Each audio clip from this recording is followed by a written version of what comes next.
हरिहरानंद विचार मंच की प्रभात वाणी। ओम भद्रं कर्णेभ्यः शृणुयाम देवाः। भद्रं पश्येमाक्षभिर्यजत्राः स्थिरैरङ्गैस्तुष्टुवांसस्तनूभिः। व्यशेम देवहितं यदायुः। ओम पूर्णमदः पूर्णमिदं पूर्णात् पूर्णमुदच्यते। पूर्णस्य पूर्णमादाय पूर्णमेवावशिष्यते। ओम शांतिः शांतिः शांतिः। परम पूज्य आत्मन सुप्रभात।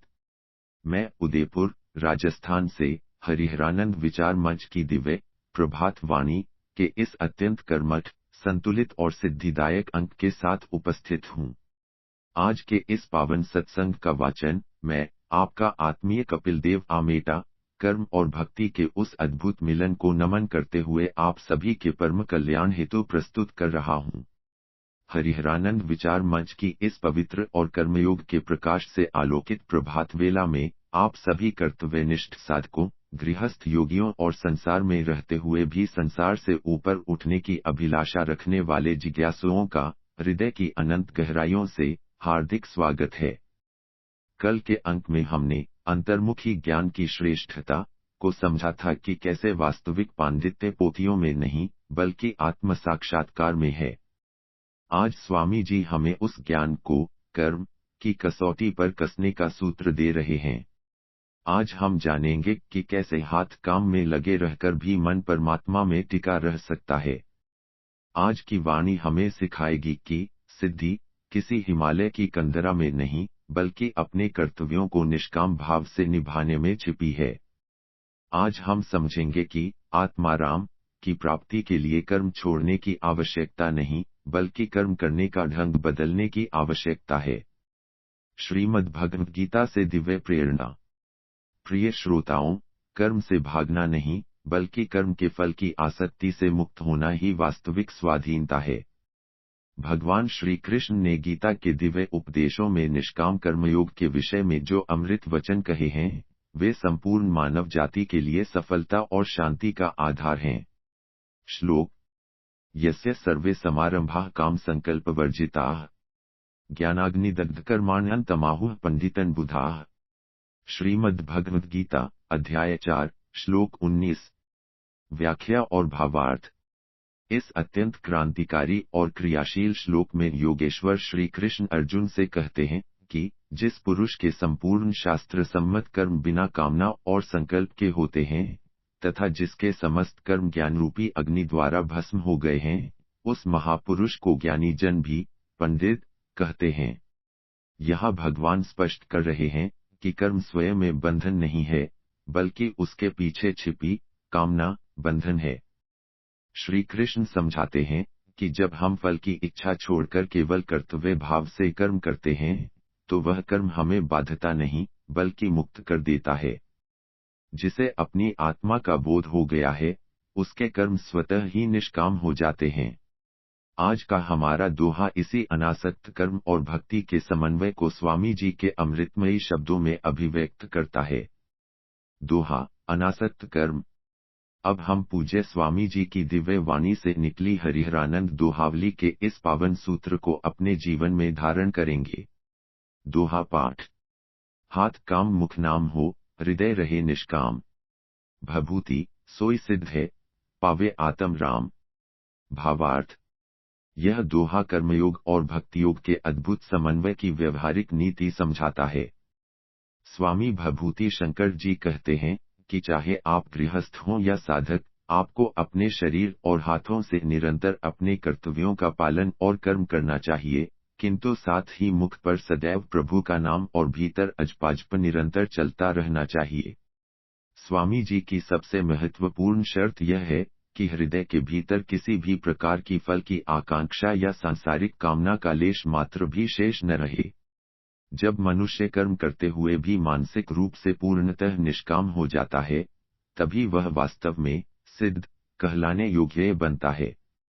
ऐसी अवस्था में पहुंचने पर साधक को शांति की खोज में कहीं बाहर नहीं भटकना पड़ता, अपितु उसे अपने अंतःकरण में ही उस आत्माराम परमात्मा के साक्षात दर्शन और अखंड शांति की प्राप्ति सहजता से हो जाती है। दोहे की विस्तृत व्याख्या और आध्यात्मिक विश्लेषण। प्रिय आत्मन, इस दोहे में छिपे हुए कर्म दर्शन के रहस्यों को आइए मैं, कपिल देव आमेटा, अत्यंत विस्तार और गहराई के साथ आपके समक्ष विश्लेषित करता हूँ। एक हाथ काम मुख नाम हो, सक्रिय साधना। स्वामी जी पलायनवाद के विरोधी हैं। वे यह नहीं कहते कि भक्ति के लिए काम छोड़ दो। वे कहते हैं कि हाथ अपने कर्तव्य में लगे रहें, चाहे आप कार्यालय में हों, खेत में हों या रसोई में। लेकिन आपकी प्राण शक्ति का एक हिस्सा प्रभु के नाम से जुड़ा रहे। जैसे एक नर्तकी नाचते समय अपने पैरों की गति पर ध्यान देती है, पर उसका मुख्य संतुलन सिर पर रखे घड़े पर होता है, वैसे ही संसार में काम करते हुए भी हमारा संतुलन प्रभु नाम पर होना चाहिए। दो हृदय रहे निष्काम। सफलता का गुप्त रहस्य, कर्म हमें थकाता नहीं है, चिंता थकाती है। और चिंता तब होती है जब हम फल को पकड़कर बैठ जाते हैं। स्वामी जी कहते हैं कि हृदय को निष्काम बनाओ। इसका अर्थ यह नहीं कि हम लक्ष्य न रखें, बल्कि इसका अर्थ यह है कि परिणाम जो भी हो, उसे ईश्वर का प्रसाद मानकर स्वीकार करें। जब कर्म के पीछे स्वार्थ नहीं होता, तो वह कर्म पूजा बन जाता है। निष्कामता ही वह रसायन है जो लोहे जैसे भारी कर्मों को कुंदन बना देती है। तीन भभूति सोई सिद्ध है। सिद्धि की नई पहचान। सिद्धि का अर्थ केवल चमत्कार दिखाना नहीं है। स्वामी जी के अनुसार असली सिद्ध वह है जो संसार की आपाधापी के बीच भी विचलित न हो। जो व्यक्ति भीड़ में रहकर भी एकांत का आनंद ले सके और व्यस्त रहकर भी शांत रह सके, वही वास्तव में सिद्ध है। ऐसी सिद्धि केवल तभी आती है जब व्यक्ति कर्म को अपना धर्म बना लेता है और ईश्वर को अपना साथी। चार पावे आत्म राम साक्षात फल। जब हाथ, मुख और हृदय इस प्रकार एक लय में आ जाते हैं, तो साधक को परमात्मा के लिए कहीं दूर मथुरा या काशी जाने की आवश्यकता नहीं रहती। आत्माराम का अर्थ है वह परमात्मा जो अपनी ही आत्मा में रमण कर रहा है। जैसे ही मन की कामनाओं का शोर थमता है, वैसे ही अंतरात्मा में भगवान की उपस्थिति का अनुभव होने लगता है। यही वह शांति है जिसकी तलाश में मनुष्य भटक रहा है, जबकि वह तो उसके अपने निष्काम कर्मों के पीछे ही छिपी हुई है। एक सनातन प्रेरक दृष्टांत, व्याध गीता और निष्काम कर्तव्य। प्रिय श्रोताओं, कर्म की सिद्धि को समझने के लिए महाभारत के वन पर्व से धर्मव्याध की यह दिव्य कथा श्रवण करें। एक बार एक तपस्वी ब्राह्मण को अपनी तपस्या पर बड़ा गर्व हो गया। उनके गुरु ने उन्हें ज्ञान प्राप्त करने के लिए एक कसाई व्याध के पास भेजा। ब्राह्मण बड़े हैरान हुए कि एक कसाई मुझे क्या ज्ञान देगा। जब वे वहां पहुंचे, तो उन्होंने देखा कि वह व्याध बड़ी तन्मयता से अपना मांस बेचने का कार्य कर रहा है। ब्राह्मण को देखकर व्याध ने कहा, मुनिवर, आप यहाँ ज्ञान के लिए आए हैं। कृपया प्रतीक्षा करें, मैं अपना कर्तव्य पूरा कर लूं। व्याध ने अपने माता पिता की सेवा की, अपने ग्राहकों को सही तौल दिया और अपने कार्य को पूरी ईमानदारी से किया। ब्राह्मण ने पूछा, तुम तो हिंसक कार्य करते हो, फिर तुम्हें इतना ज्ञान और शांति कैसे मिली?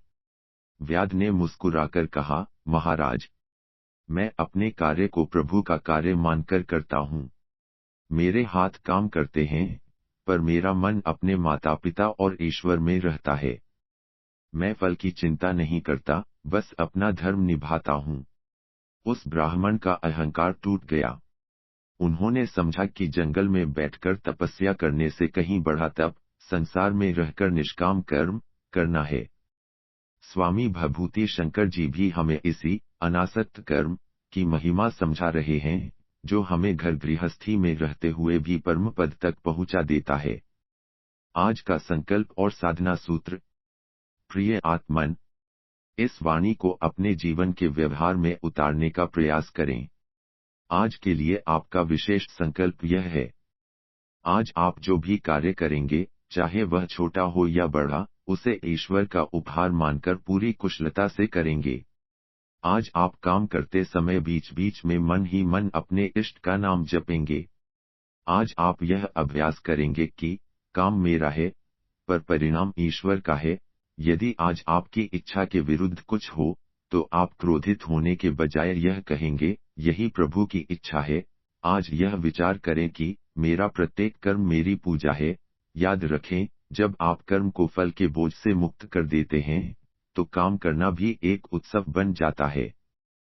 परम पूज्य आत्मन, आज हमने समझा कि कर्म और भक्ति का समन्वय ही वह मार्ग है जो हमें आत्माराम तक ले जाता है। आइए आज हम अपने हाथों को सेवा में, मुख को नाम में और हृदय को निष्कामता में प्रतिष्ठित करने का संकल्प लें।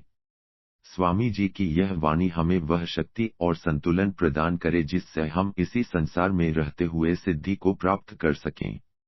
इन्हीं दिव्य विचारों, पावन संकल्पों और परम पूज्य स्वामी जी के अनंत आशीर्वाद के साथ मैं कपिल देव आमेटा आज की इस प्रभात वाणी को यहीं विराम देता हूँ। आप जहाँ भी रहें, आपके कर्म सदैव ज्योतिर्मय बने रहें। आप निरंतर सुनते रहिए हरिहरानंद विचार मंच की यह दिव्य और कालजयी प्रभात वाणी। धन्यवाद। ओम शांति शांति शांति। विशेष निवेदन।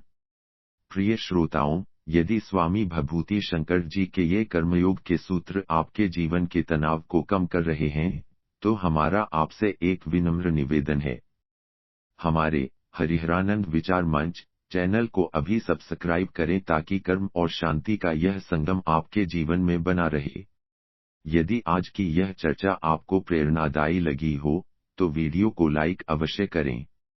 कमेंट बॉक्स में कर्म ही पूजा है या आत्माराम लिखकर अपनी श्रद्धा व्यक्त करें। इस पावन संदेश को अपने मित्रों और परिजनों के साथ शेयर करें ताकि वे भी अपने दैनिक कार्यों को योग बना सकें। आपका एक साझाकरण किसी हताश व्यक्ति को उसके काम में ईश्वर के दर्शन करा सकता है।